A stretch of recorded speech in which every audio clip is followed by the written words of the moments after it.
ವಿಜಯಪುರದಲ್ಲಿ ಚಿನ್ನದಂಗಡಿ ದೋಚಿದ್ದ ದರೋಡೆಕೋರರ ಬಂಧನ. ಬೇರೆ ಕಡೆ ಕದ್ದ ಚಿನ್ನವನ್ನ ಮಾರಾಟ ಮಾಡಲು ಬಂದು ತಗ್ಲಾಕೊಂಡ ಮಹಿಳೆ.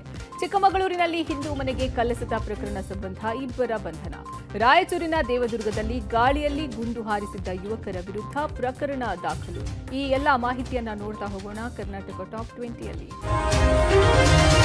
ಮಾನವ ವನ್ಯಜೀವಿಗಳ ಸಂಘರ್ಷದಿಂದ ಸ್ಥಗಿತಗೊಂಡಿದ್ದ ಬಂಡೀಪುರ ನಾಗರಹೊಳೆ ಸಫಾರಿ ಮತ್ತೆ ಆರಂಭವಾಗ್ತಿದೆ.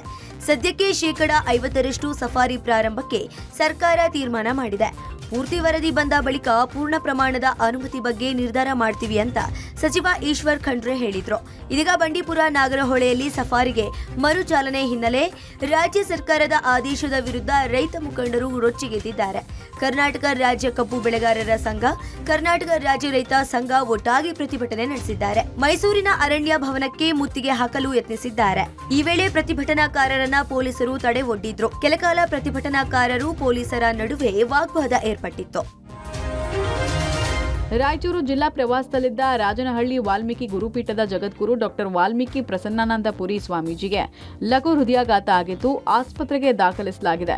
ರಾಯಚೂರಿನ ಖಾಸಗಿ ಆಸ್ಪತ್ರೆಯಲ್ಲಿ ಪ್ರಾಥಮಿಕ ಚಿಕಿತ್ಸೆ ಪಡೆದ ಸ್ವಾಮೀಜಿಯನ್ನ ಬಳಿಕ ಹೈದರಾಬಾದ್ನ ಅಪೋಲೋ ಆಸ್ಪತ್ರೆಗೆ ದಾಖಲು ಮಾಡಲಾಗಿದೆ. ಸದ್ಯ ಚಿಕಿತ್ಸೆಗೆ ಸ್ವಾಮೀಜಿ ಸ್ಪಂದಿಸ್ತಾ ಇದ್ದು ಚೇತರಿಸಿಕೊಂಡಿದ್ದಾರೆ. ಯಾದಗಿರಿಯ ಬಂಡೋಳ್ಳಿ ವಾಲ್ಮೀಕಿ ಪೀಠದ ಸ್ಥಳ ರಾಯಚೂರಿನ ತಿಂತಣಿ ಕನಕಗುರು ಪೀಠಕ್ಕೆ ಭೇಟಿ ಕೊಟ್ಟಿದ್ರು. ಬಳಿಕ ಲಿಂಗಸುಗೂರಿನ ಹಟ್ಟಿಯಲ್ಲಿ ಕಾರ್ಯಕ್ರಮಕ್ಕೆ ತೆರಳಿದ್ದ ವೇಳೆ ಲಘು ಹೃದಯಾಘಾತ ಆಗಿದೆ.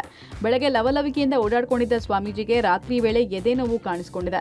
ರಾಯಚೂರಿನಲ್ಲಿ ಆಸ್ಪತ್ರೆಗೆ ದಾಖಲಾದ ವೇಳೆ ಸಚಿವ ಎನ್ಎಸ್ ಬೋಸರಾಜು, ಶಾಸಕ ಬಸನಗೌಡ ದದ್ದಲ್, ಶಿವರಾಜ್ ಪಾಟೀಲ್, ಮಾಜಿ ಸಂಸದ ಬಿವಿ ನಾಯಕ್ ಆಸ್ಪತ್ರೆಗೆ ತೆರಳಿ ಸ್ವಾಮೀಜಿ ಆರೋಗ್ಯವನ್ನು ವಿಚಾರಿಸಿದ್ದಾರೆ. ವಿಜಯಪುರ ಜಿಲ್ಲೆಯ ಚಡಚಣ ತಾಲೂಕಿನ ಹಲಸಂಗಿ ಚಿನ್ನದಂಗಡಿ ದೋಚಿದ ಪ್ರಕರಣವನ್ನು ವಿಜಯಪುರ ಪೊಲೀಸರು ಕೇವಲ 20 ದಿನಗಳಲ್ಲಿ ಬಯಲಿಗೆಳೆದಿದ್ದಾರೆ.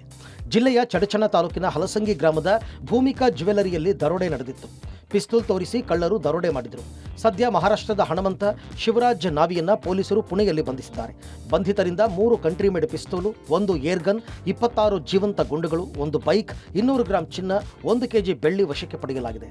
ಜನವರಿ 26ರಂದು ಜ್ಯುವೆಲರಿ ಮಾಲೀಕ ಮಹಾರುದ್ರ ಹಣೆಗೆ ಬಂದೂಕಿಟ್ಟು ದರೋಡೆ ಮಾಡಿದ್ರು. ಈ ಒಂದು ಘಟನೆಯ ಹಿನ್ನೆಲೆಯಲ್ಲಿ 2 ತಂಡಗಳನ್ನು ರಚನೆ ಮಾಡಲಾಗಿತ್ತು. ಇವರು ಮೂಲತಃ ಇಬ್ಬರು ಆರೋಪಿತರಾದಂತಹ ಇವರು ಮೂಲತಃ ಜತ್ ತಾಲೂಕು ಸಂಕ ಗ್ರಾಮದವರು. ಇವರು ಪುನಾದಲ್ಲಿ ಪರಿಚಯ ಇರ್ತಾರೆ ಒಬ್ರಿಗೊಬ್ರು. ಆ ಹಿನ್ನೆಲೆಯಲ್ಲಿ ಹೈವೇ ಹತ್ರ ಇದ್ದಂಥ ಈ ಹಲಸಂಗಿ ಗ್ರಾಮಕ್ಕೆ ನುಗ್ಗಿದ್ದಾರೆ. ರಾಬರಿಯನ್ನ ಮಾಡಿಕೊಂಡು ಹೋಗಿರ್ತಾರೆ. ಸುಮಾರು 20 ದಿನಗಳ ಅವರ ಕಠಿಣ ಪರಿಶ್ರಮದ ಫಲವಾಗಿ ಇಬ್ಬರು ಆರೋಪಿತರುಗಳನ್ನ ಕಳೆದ 3 ದಿನದ ಮುಂಚೆ ಅವರನ್ನ ಪೊಲೀಸ್ ಕಸ್ಟಡಿಗೆ ತಗೊಂಡ್ಬಿಟ್ಟು ಅವರಿಂದ 205 ಗ್ರಾಂ ಬಂಗಾರದ ಆಭರಣಗಳು ಮತ್ತು 1 ಕೆಜಿ ಬೆಳ್ಳಿಯ ಆಭರಣಗಳು ಮತ್ತು ಕೃತ್ಯಕ್ಕೆ ಬಳಸಿದಂಥ ಒಟ್ಟು 3 ಕಂಟ್ರಿ ಪಿಸ್ತೂಲು, 26 ಜೀವಂತ ಗುಂಡುಗಳು ಮತ್ತು 1 ಏರ್ ಗನ್ನು ಅವುಗಳನ್ನು ಕೂಡ ವಶಪಡಿಸಿಕೊಂಡಿದ್ದಾರೆ. ಕಳ್ಳತನ ಮಾಡಿದ ಬಂಗಾರವನ್ನ ಗೋಲ್ಡ್ ಕಂಪನಿಗೆ ಮಾರಾಟ ಮಾಡೋಕೆ ಯತ್ನಿಸಿದ ಮಹಿಳೆಯನ್ನ ಹಾವೇರಿ ಜಿಲ್ಲೆಯ ರಾಣೆಬೆನ್ನೂರು ನಗರ ಪೊಲೀಸರು ಬಂಧಿಸಿದ್ದಾರೆ. ಹುಬ್ಬಳ್ಳಿ ಮೂಲದ ಶ್ರೀದೇವಿ ಬಂಧಿತ ಮಹಿಳೆ. ಶ್ರೀದೇವಿ ಹುಬ್ಬಳ್ಳಿ, ಬೆಳಗಾವಿಯಲ್ಲಿ ಕಳ್ಳತನ ಮಾಡ್ಕೊಂಡು ಬಂದಿದ್ದ ಒಟ್ಟು 236 ಗ್ರಾಂ ಚಿನ್ನವನ್ನ ರಾಣೆಬೆನ್ನೂರು ನಗರದ ಗೋಲ್ಡ್ ಕಂಪನಿಗೆ ಮಾರೋಕೆ ಬಂದಿದ್ಲು. ಈಕೆಯ ಹಾವಭಾವ ನೋಡಿದ ಗೋಲ್ಡ್ ಕಂಪನಿ ಸಿಬ್ಬಂದಿ ಸ್ಥಳೀಯ ನಗರ ಠಾಣೆಗೆ ಮಾಹಿತಿ ಕೊಟ್ಟಿದ್ದಾರೆ. ನಂತರ ಸ್ಥಳಕ್ಕೆ ಪೊಲೀಸರು ಆಗಮಿಸಿ ಮಹಿಳೆಯನ್ನ ವಶಕ್ಕೆ ಪಡೆದು ವಿಚಾರಣೆ ನಡೆಸುತ್ತಿದ್ದಾರೆ. ಚಿಕ್ಕಮಗಳೂರಿನಲ್ಲಿ ಹಿಂದೂ ಮನೆಗಳ ಮೇಲೆ ಕಲ್ಲು ಎಸೆತ ಪ್ರಕರಣ ಸಂಬಂಧ ಇಬ್ಬರು ಯುವಕರನ್ನ ಬಂಧನ ಮಾಡಲಾಗಿದೆ. ಸಿಸಿಟಿವಿ ದೃಶ್ಯಾವಳಿ ಆಧರಿಸಿ ಇಬ್ಬರು ಆರೋಪಿಗಳನ್ನ ಬಂಧಿಸಲಾಗಿದೆ. ಭರತ್ ಹಾಗೂ ದಿಲೀಪ್ ಬಂಧಿತ ಆರೋಪಿಗಳು. ಘಟನೆಗೂ ಮುನ್ನ 3ರಿಂದ 4 ದಿನದ ಹಿಂದೆ ಮನೆ ಒಡತಿ ಸುಧಾ ಜೊತೆ ಕಿರಿಕ್ ಮಾಡ್ಕೊಂಡಿದ್ದ ಯುವಕರು ಸುಧಾ ಮನೆ ಮುಂದೆ ಓಡಾಡಿದ್ರು. ನಮ್ಮ ಮನೆ ಹಿಂದೆ ಮುಂದೆ ಯಾಕೆ ಓಡಾಡ್ತೀರಾ ಅಂತ ಸುಧಾ ಪ್ರಶ್ನಿಸಿದ್ರು. ಇದೀಗ ಇಬ್ಬರನ್ನ ಪೊಲೀಸರು ಬಂಧನಕ್ಕೆ ಒಳಪಡಿಸಿದ್ದಾರೆ. ಚಿಕ್ಕಮಗಳೂರು ನಗರದ ವಿಜಯಪುರ ಬಡಾವಣೆಯಲ್ಲಿ ನಡೆದಿದ್ದ ಕಲ್ಲು ತೂರಾಟ ಪ್ರಕರಣದಲ್ಲಿ ಪೊಲೀಸರು ಅರೆಸ್ಟ್ ಮಾಡಿದ್ದಾರೆ. ರಾಯಚೂರು ಜಿಲ್ಲೆಯ ದೇವದುರ್ಗದ ಹೊಸೂರು ಸಿದ್ದಾಪುರ ಗ್ರಾಮದಲ್ಲಿ ಸಾರ್ವಜನಿಕ ಸ್ಥಳದಲ್ಲಿ ಗಾಳಿಯಲ್ಲಿ ಗುಂಡು ಹಾರಿಸಿ ಪುಂಡಾಟಿಕೆ ಮೆರೆದಿದ್ದ ಯುವಕರ ವಿರುದ್ಧ ಕೊನೆಗೂ ಪ್ರಕರಣ ದಾಖಲಾಗಿದೆ. ಯುವಕರ ಪುಂಡಾಟಿಕೆ ಕುರಿತು ಪಬ್ಲಿಕ್ ಟಿವಿ ವರದಿ ಪ್ರಸಾರ ಆದ ಬಳಿಕ ಪೊಲೀಸ್ ಇಲಾಖೆ ಎಚ್ಚೆತ್ತು ಇಬ್ಬರು ಯುವಕರ ವಿರುದ್ಧ ಜಾಲಹಳ್ಳಿ ಪೊಲೀಸ್ ಠಾಣೆಯಲ್ಲಿ ಪ್ರಕರಣ ದಾಖಲಿಸಿದೆ. ಜೆಡಿಎಸ್ ಪಕ್ಷದಲ್ಲಿ ಗುರುತಿಸಿಕೊಂಡಿರುವ ಮೌನೇಶ್ ನಾಯಕ್, ಭೀಮಣ್ಣ ವಿರುದ್ಧ ಪ್ರಕರಣ ದಾಖಲಾಗಿದೆ. ಯಲ್ಲಮ್ಮ ದೇವಿ ಉತ್ಸವ ಆಚರಣೆ ವೇಳೆ ಮೆರವಣಿಗೆಯಲ್ಲಿ ಬಂದೂಕುಗಳ ಪ್ರದರ್ಶನ ಮಾಡಿ ಯುವಕರ ಪುಂಡಾಟಿಕೆಯನ್ನ ಮೆರೆದಿದ್ರು. ಗ್ರಾಮದ ಮೌನೇಶ್ ನಾಯಕ್, ಭೀಮಣ್ಣ ಹಾಗೂ ಇತರರು ಬಂದೂಕು ಮಾರಕಾಸ್ತ್ರಗಳ ಪ್ರದರ್ಶನ ಮಾಡಿ ಕಾನೂನು ಉಲ್ಲಂಘಿಸಿದರು. ಜಾಲಹಳ್ಳಿ ಪೊಲೀಸ್ ಠಾಣಾ ವ್ಯಾಪ್ತಿಯಲ್ಲಿ ನಡೆದಿದ್ದ ಘಟನೆ ಹಿನ್ನೆಲೆಯಲ್ಲಿ ಕೊನೆಗೂ ಪೊಲೀಸರು ಎಚ್ಚೆತ್ತು ಇಬ್ಬರು ಯುವಕರ ವಿರುದ್ಧ ಪ್ರಕರಣ ದಾಖಲಿಸಿದ್ದಾರೆ. ಸೂಫಿ ಸಂಗೀತಕಾರರ ಮೇಲೆ ಕಾಂಗ್ರೆಸ್ ನಾಯಕರು ಹಣ ಸುರಿದ ಘಟನೆ ಹುಬ್ಬಳ್ಳಿಯಲ್ಲಿ ನಡೆದಿದೆ. ಹುಬ್ಬಳ್ಳಿಯಲ್ಲಿ ನಡೆದ ಗ್ರ್ಯಾಂಡ್ ಸೂಫಿ ನೈಟ್ ಕಾರ್ಯಕ್ರಮದಲ್ಲಿ ಗಾಯಕರು, ಸಂಗೀತಗಾರರ ಮೇಲೆ ಹಣವನ್ನ ಕಾಂಗ್ರೆಸ್ ನಾಯಕರು ಹಣ ಹಾಕಿದ್ದಾರೆ. ಸೂಫಿ ಹಾಡುಗಳನ್ನ ಕೇಳಿ ಮೆಚ್ಚಿ ಈ ರೀತಿಯಲ್ಲಿ ಸಂತಸ ವ್ಯಕ್ತಪಡಿಸಿದ್ದಾರೆ ಎನ್ನಲಾಗಿದೆ. ಕಾಂಗ್ರೆಸ್ ನಗರ ಮತ್ತು ಗ್ರಾಮೀಣ ಜಿಲ್ಲಾಧ್ಯಕ್ಷರಾದ ಅನಿಲ್ ಕುಮಾರ್ ಪಾಟೀಲ್ ಮತ್ತು ಹಲ್ತಾಫ್ ಹಳ್ಳೂರು ಈ ಕಾರ್ಯಕ್ರಮದಲ್ಲಿ ಭಾಗವಹಿಸಿದ್ರು. ಸದ್ಯ ವಿಡಿಯೋ ವೈರಲ್ ಆಗಿದೆ. ಮೈಸೂರು ಜಿಲ್ಲೆಯ ನಂಜನಗೂಡು ತಾಲೂಕಿನ ಒಳಗೆರೆ ಗ್ರಾಮದಲ್ಲಿ ಸರ್ಕಾರಿ ಖರಾಬು ಜಾಗದಲ್ಲಿ ವ್ಯಕ್ತಿಯೊಬ್ಬ ಹೈಟೆಕ್ ಪೌಲ್ಟ್ರಿ ಫಾರ್ಮ್ ನಿರ್ಮಿಸಿದ್ದಾನೆ. ಪ್ರಕರಣ ಬೆಳಕಿಗೆ ಬಂದು 2 ವರ್ಷ ಕಳೆದರೂ ಅಧಿಕಾರಿಗಳು ಜಾಗ ವಶಪಡಿಸಿಕೊಳ್ಳೋಕೆ ಮೀನಾಮೇಷ ಎಣಿಸ್ತಾ ಇರುವುದು ಹಲವು ಅನುಮಾನಗಳಿಗೆ ಎಡೆ ಮಾಡಿಕೊಟ್ಟಿದೆ. ಒತ್ತುವರಿ ತೆರವುಗೊಳಿಸಿ ಕ್ರಮ ಕೈಗೊಳ್ಳುವಂತೆ ಜಿಲ್ಲಾಧಿಕಾರಿಗಳ ಕಾರ್ಯಾಲಯ ಪತ್ರ ಬರೆದಿದ್ರೂ ಕೂಡ ತಾಲೂಕು ಆಡಳಿತ ಮೌನಕ್ಕೆ ಶರಣಾಗಿದೆ. ಗ್ರಾಮದ ಸರ್ವೆ ನಂಬರ್ 193ರ 2 ಎಕರೆ ಜಮೀನು ಸರ್ಕಾರಿ ಖರಾಬು ಗೋಮಾಳವಾಗಿದೆ.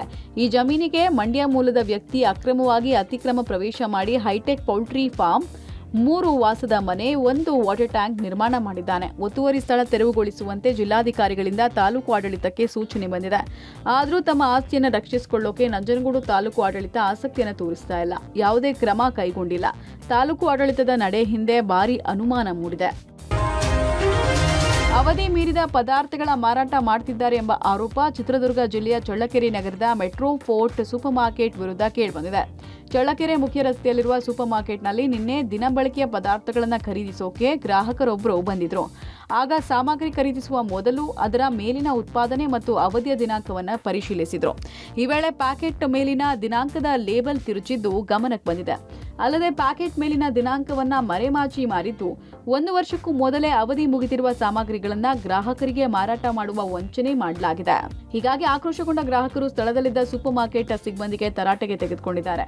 ಸ್ಥಳಕ್ಕೆ ದೌಡಾಯಿಸಿದ ಆಹಾರ ಇಲಾಖೆ ಅಧಿಕಾರಿಗಳು ಪರಿಶೀಲನೆ ನಡೆಸಿ ತಪ್ಪಿತಸ್ಥರ ವಿರುದ್ಧ ಕಾನೂನು ಕ್ರಮ ಕೈಗೊಳ್ಳೋ ಭರವಸೆ ಕೊಟ್ಟಿದ್ದಾರೆ.